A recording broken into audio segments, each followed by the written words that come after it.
और अब बात उस विवाद की जिसने सोशल मीडिया से लेकर आम जनता तक हर किसी के बीच तीखी बहस छेड़ दी है। कॉमेडी के नाम पर परोसी जा रही फूहड़ता और अभद्र टिप्पणियों को लेकर चर्चाओं के केंद्र में है स्टैंड अप कॉमेडियन प्रणीत मोरे। जब तक उनकी विवादित और आपत्तिजनक टिप्पणियों पर कुछ लोगों की तालियां बज रही थी, तब तक उन्हें अपने शब्दों की गंभीरता का एहसास नहीं हुआ। लेकिन जैसे ही मामला कानून की चौखट तक पहुंचा और कानूनी कार्रवाई का शिकंजा कसना शुरू हुआ, पूरे मामले ने नया मोड़ ले लिया। अब वही प्रणीत मोरे सार्वजनिक रूप से माफी मांगते नजर आ रहे हैं।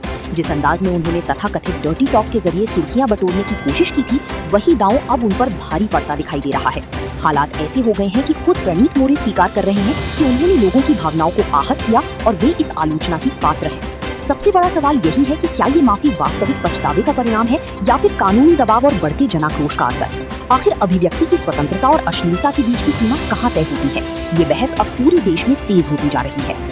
कॉमेडी के नाम पर अश्लीलता और संवेदनहीनता की सारी हदें पार करने का आरोप झेल रहे स्टैंड अप कॉमेडियन प्रणीत मोरे अब कानूनी शिकंजे में फंसते नजर आ रहे हैं। जो शख्स अब तक मंच पर बैठकर विवादित बातों पर ठहाके लगा रहा था, वही आज कैमरे के सामने हाथ जोड़कर माफी मांगने को मजबूर है। दरअसल पूरे विवाद की शुरुआत दो अलग अलग घटनाओं से हुई। पहला मामला तथाकथित 370 वाली बिरयानी टिप्पणी से जुड़ा है, जिसे लेकर सोशल मीडिया पर भारी नाराजगी देखने को मिली। वहीं दूसरा और ज्यादा गंभीर विवाद उस वक्त खड़ा हुआ जब प्रणीत मोरे के शो में मौजूद डॉक्टर सेजल पवार ने पुरुषों के शवों के निजी अंगों को लेकर बेहद आपत्तिजनक और असंवेदनशील टिप्पणी कर दी।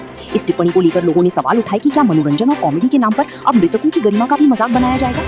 जैसे जैसे मामला बढ़ता गया, डॉक्टरों के संगठनों और सामाजिक संस्थाओं ने भी इस पर कड़ी आपत्ति जताई। बढ़ते जनाक्रोश और शिकायतों के बाद आखिरकार तीनों संबंधित लोगों के खिलाफ एफआईआर दर्ज कर ली गई।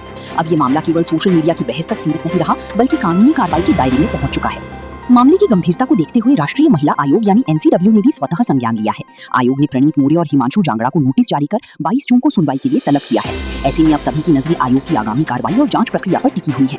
दिलचस्प बात यह है कि जब तक विवादित बयानों पर तालियां बज रही थी, तब तक किसी को अपनी गलती का एहसास नहीं हुआ। लेकिन जैसे ही पुलिस कार्रवाई, एफआईआर और महिला आयोग की नोटिस की आहट सुनाई दी, सूर पूरी तरह बदल गई। प्रणीत मोरे ने एक वीडियो जारी कर बिना शर्त माफी मांगते हुए स्वीकार किया कि उनसे गंभीर गलती हुई है। अपने वीडियो संदेश में प्रणीत मोरे ने कहा कि वो लोगों की नाराजगी और आलोचना के पात्र हैं। उन्होंने माना कि अपमानजनक बातों पर हंसना उनकी गलती थी, वो चाहे तो उस स्थिति को रोक सकते थे, लेकिन उन्होंने ऐसा नहीं किया। मोरे ने अपने बयान पर खीर जताते हुए जांच में पूरा सहयोग देने की बात भी कही। सिर्फ प्रणीत मोरे ही नहीं, बल्कि विवादित टिप्पणी करने वाली डॉक्टर सेजल पवार ने भी वीडियो जारी कर हाथ जोड़कर माफी मांगी है और कहा है कि उनका उद्देश्य किसी की भावनाओं को ठेस पहुंचाना नहीं था। हालांकि अब सबसे बड़ा सवाल यही है कि क्या सार्वजनिक मंच पर किसी की गरिमा और संवेदनाओं का मजाक उड़ाने के बाद एक वीडियो जारी कर माफी मांग लेना ही पर्याप्त है? क्या व्यूज, लाइक्स और वायरल होने की दौड़ में सामाजिक मर्यादाओं को ताक पर रख लेना स्वीकार किया जा सकता है? अभिव्यक्ति की आजादी और अश्लीलता के बीच की सीमा आखिर कहाँ तय हुई? फिलहाल मामला जांच के दायरे में है और 22 जून को होने वाली महिला आयोग की सुनवाई पर सभी की नजरें टिकी हुई हैं। अब देखना ये होगा कि कानून इस पूरे मामले में क्या रुख अपनाता है और क्या भविष्य में ऐसे विवादित कंटेंट पर कोई सख्त संदेश दिया जाता है या नहीं।